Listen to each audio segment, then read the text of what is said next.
ਗੱਜ ਕੇ ਵੀਰੋ ਫਤਿਹ ਸਾਂਝੀ ਕਰੋ। ਵਾਹਿਗੁਰੂ ਜੀ ਕਾ ਖਾਲਸਾ श्री वाहिगुरू जी की फतेह। जिहड़ी गल मेरा वीर कह के गया मैं उहदे अगे लैके चलदा तुहानूं कि बुलबुल दे पंजियां च बच्चे कदे बाज नहीं रहिंदे, मुफलसां ते कायरां दे हत्थां च कदे राज नहीं रहिंदे। जिस कौम नूं है झुक जाण दी आदत उन्हां सिरां ते कदे ताज नहीं रहिंदे।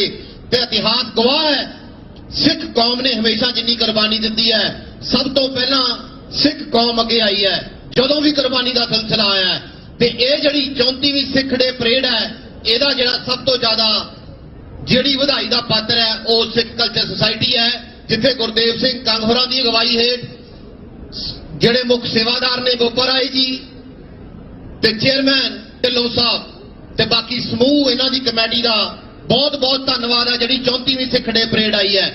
ਤੇ ਮੈਂ ਤੁਹਾਡੇ ਸਾਰਿਆਂ ਅੱਗੇ ਇੱਕ ਬੇਨਤੀ ਕਰਨ ਆਇਆ ਕਿ ਸਾਡੀ ਕਮਿਊਨਿਟੀ ਸਿੱਖ ਕਮਿਊਨਿਟੀ ਪੰਜਾਬੀ ਕਮਿਊਨਿਟੀ ਜਿਹੜੀ ਹੈ ਹੁਣ ਅੱਗੇ ਆ ਕੇ ਨਿਊਯਾਰਕ ਸਟੇਟ ਦੇ ਵਿੱਚ ਤੇ ਨਿਊਯਾਰਕ ਸਿਟੀ ਦੇ ਵਿੱਚ ਚੋਣਾਂ ਲੜਨ ਜਾ ਰਹੀ ਹੈ ਤੇ ਸਾਡਾ ਸਾਰਿਆਂ ਦਾ ਫਰਜ਼ ਬਣਦਾ ਹੈ ਅਸੀਂ ਰਲ ਕੇ ਤੁਸੀਂ ਇੱਕ ਵਾਰੀ ਅੱਖ ਪਿੱਛੇ ਮਾਰ ਕੇ ਦੇਖੋ ਕਿੰਨੀ ਵੱਡੀ ਤਾਦਾਦ 'ਚ ਤੁਸੀਂ ਬੈਠੇ ਹੋ।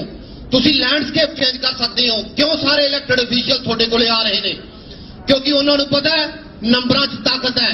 ਜੇ ਤੁਸੀਂ ਆਪਣੀਆਂ ਸਾਰੀਆਂ ਵੋਟਾਂ ਆਪਦੇ ਕੈਂਡੀਡੇਟਾਂ ਨੂੰ ਪਾਓਗੇ ਤਾਂ ਯਕੀਨ ਮੰਨੋ ਤੁਹਾਡਾ ਸਿਟੀ ਕਾਉਂਸਲ ਹੋਏਗਾ, ਤੁਹਾਡਾ ਅਸੈਂਬਲੀ ਮੈਨ ਹੋਏਗਾ, ਤੁਹਾਡਾ ਸਟੇਟ ਸੈਨੇਟਰ ਹੋਏਗਾ, ਈਵਨ ਕਮਿੰਗ ਡੇਜ਼ ਦੇ ਵਿੱਚ ਬੋਰੋ ਪ੍ਰੈਜ਼ੀਡੈਂਟ ਮੇਅਰ ਤੱਕ ਤੁਹਾਡੇ ਹੋਣਗੇ।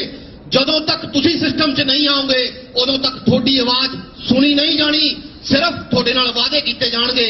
ਇਹੀ ਸੁਨੇਹਾ ਦੇਣ ਆਇਆ ਤੇ ਵੀਰੋ ਗੱਜ ਕੇ ਫਤਿਹ ਸਾਂਝੀ ਕਰੋ। ਵਾਹਿਗੁਰੂ ਜੀ ਕਾ ਖਾਲਸਾ, ਸ੍ਰੀ ਵਾਹਿਗੁਰੂ ਜੀ ਕੀ ਫਤਿਹ।